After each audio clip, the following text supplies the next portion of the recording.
content. Hein.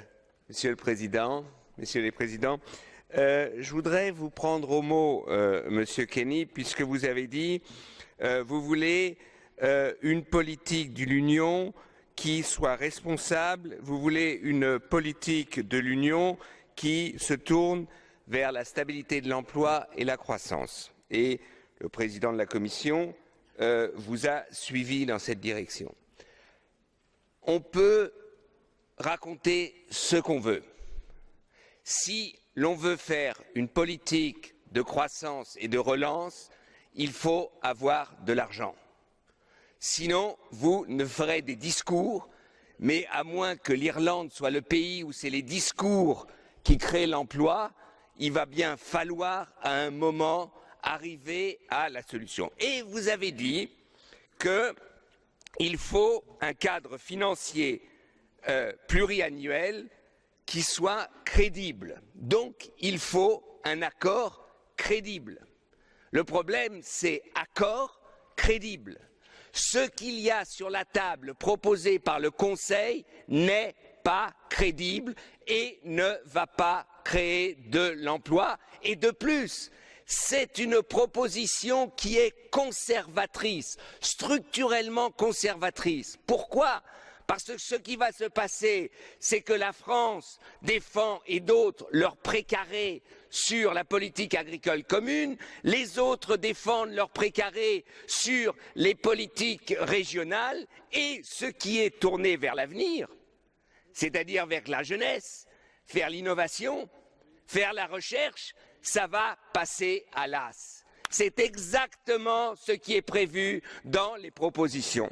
Donc, si vous respectez votre philosophie de la crédibilité, eh bien, vous n'y arriverez pas avec cette proposition pluriannuelle.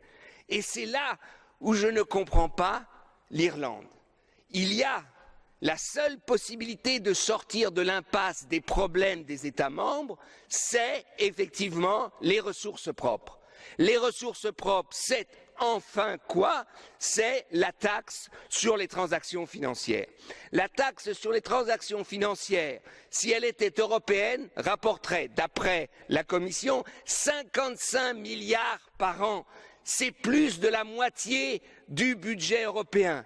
Vous pouvez, avec donc des ressources propres, avoir la capacité d'avoir un budget européen crédible et capable,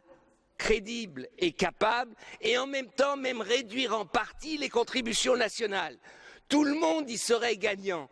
Seulement, le Conseil européen perdrait le pouvoir politique sur le budget. Prenez l'exemple de la politique agricole commune. Il y a une proposition faite de plafonner ce que les agriculteurs reçoivent, le plafonner, to cap en français, to cap pour que tout le monde comprenne. Eh bien, on propose de plafonner à 100 000 euros ce que les agriculteurs gagneraient. C'est 82% des agriculteurs européens n'ont pas plus de 15 000 euros. Et donc, oui, pas plus de 15 000, il n'y a que la reine d'Angleterre qui a plus. C'est pour ça d'ailleurs que Cameron est contre capping, parce qu'il prendrait de l'argent à la reine d'Angleterre. C'est ça qu'il faut leur dire, c'est la vérité. Donc c'est absolument la vérité. Donc je dis par là que si l'on reste conservateur dans le change, qu'on n'a pas la capacité de créer un budget européen avec des ressources propres capables de créer ce dont les jeunes ont besoin. Car si vous voulez une politique de l'emploi des jeunes, il faut une politique d'investissement.